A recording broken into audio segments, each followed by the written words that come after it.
మంగళవారం నల్గొండ జిల్లా BRS party కార్యాలయంలో ఏర్పాటు చేసిన దీక్షా దివస్ కార్యక్రమం సన్నాహ సమావేశం మాజీ మంత్రి సూర్యాపేట ఎమ్మెల్యే జగదీష్ రెడ్డి ముఖ్య అతిథిగా హాజరై మాట్లాడారు. మంగళవారం నల్గొండ జిల్లా బీఆర్ఎస్ పార్టీ కార్యాలయంలో ఏర్పాటు చేసిన దీక్షా దివాస్ కార్యక్రమ సన్నాహక సమావేశంలో మాజీ మంత్రి సూర్యాపేట ఎమ్మెల్యే జగదీష్ రెడ్డి ముఖ్య అతిథిగా హాజరై మాట్లాడుతూ నవంబర్ 29 నాడు దీక్షా దివాస్ను ఘనంగా జరుపుకోవాలని, కేసీఆర్ చేసిన పాలన దేశంలో ఏ ముఖ్యమంత్రి చేయలేదన్నారు. ఎన్నో పథకాలు తెచ్చి ప్రజలను దేవుళ్ళలాగా చూసుకున్నాడు కేసీఆర్ అని, ఇవాళ రాష్ట్రంలో విలన్ పాలన నడుస్తుందని, వచ్చే రోజుల్లో రాబోయేది కేసీఆరే అన్నారు. మళ్ళీ కేసీఆర్ సీఎం అవ్వడం ఖాయమని, ఈ విషయం కాంగ్రెస్ వాళ్లకు కూడా తెలుసని, ప్రాణాలను పణంగా పెట్టి తెలంగాణను తెచ్చిన మహానుభావుడు కేసీఆర్ అన్నారు. కాంగ్రెస్ అంటేనే ప్రజలు భయపడుతున్నారని, కేసీఆర్ అంటేనే తెలంగాణ పేగుబంధం, అభివృద్ధి అజెండాగా ముందుకు పోయాం, కడుపు కొట్టుకొని అభివృద్ధి చేసినామన్నారు. కానీ మన నాయకుని పాలనను కాపాడుకోలేకపోయామని, ఇప్పుడు మళ్ళీ మన గురించి చెప్పుకోవాలని కేసీఆర్ పోరాట పటిమను, గొప్పతనాన్ని ఈ తరం యువతకు తెలియజేయాలన్నారు.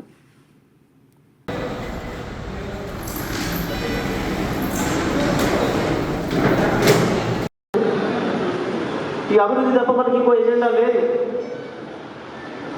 టీఆర్ఎస్ పార్టీ కార్యకర్తలుగా మనం కూడా మనం కడుపులు మార్చుకున్నాం, ప్రజల కడుపులు నింపే ప్రయత్నం చేసినాం. కేసీఆర్ ఏ పద్ధతులు ఉన్నాం, మనందరం కూడా అదే పద్ధతిలో పనిచేసాం. మీడియా మిత్రులందరూ నమస్కారం. రేపు 29వ తారీఖున జరుపుకోబోతున్న దీక్షా దివస్ కార్యక్రమాన్ని ఏర్పాట్ల కొరకు ఈరోజు ఉమ్మడి నల్గొండ జిల్లాలోని యాదాద్రి భువనగిరి, సూర్యాపేట, నల్గొండ జిల్లాల్లో జిల్లా జనరల్ బాడీ సమావేశం ఏర్పాటు చేసుకోవడం జరిగింది. ఈ సమావేశాలకు పెద్ద ఎత్తున మండలి స్థాయి నాయకులు, కార్యకర్తలు అందరూ కూడా హాజరు కావడం జరిగింది.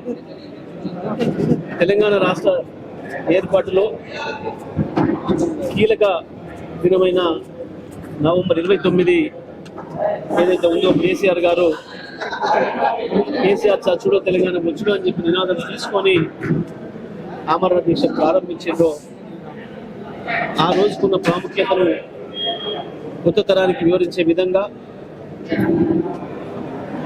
ఈ కార్యక్రమాలు ఉండాలని చెప్పి దీక్షా దివస్ కార్యక్రమం కూడా ఆ పద్ధతిలో, ఆ స్ఫూర్తితో సాగాలని చెప్పి రాష్ట్ర పార్టీ నిర్ణయం మేరకు దానికి సంబంధించి కార్యకర్తల సమీకరణ కొరకు, ప్రజల సమీకరణ కొరకు ఈ కార్యక్రమాన్ని ఈరోజు నిర్వహించుకోవడం జరిగింది. జిల్లా జనరల్ బాడీ సమావేశాలని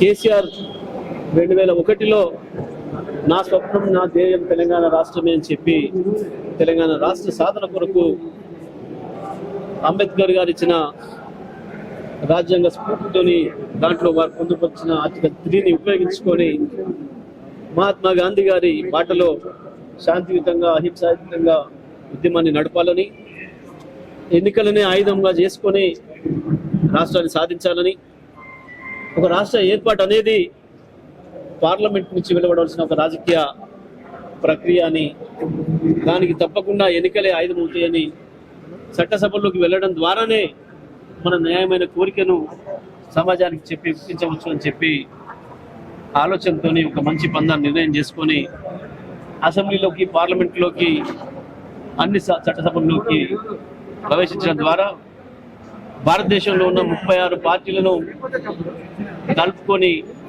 వారందరికి దగ్గరికి వెళ్ళి వారందరి మద్దతుతో ఉత్తరాలు తీసుకొని పార్లమెంట్లో ఒత్తిడి తీసుకొచ్చి చివరికి ఎన్ని చెప్పినా, ఎవరి కడుపులో తలబెట్టినా, ఎవరి కాళ్ళు మొక్కినా ఇంకా కనికరిస్తలేరు.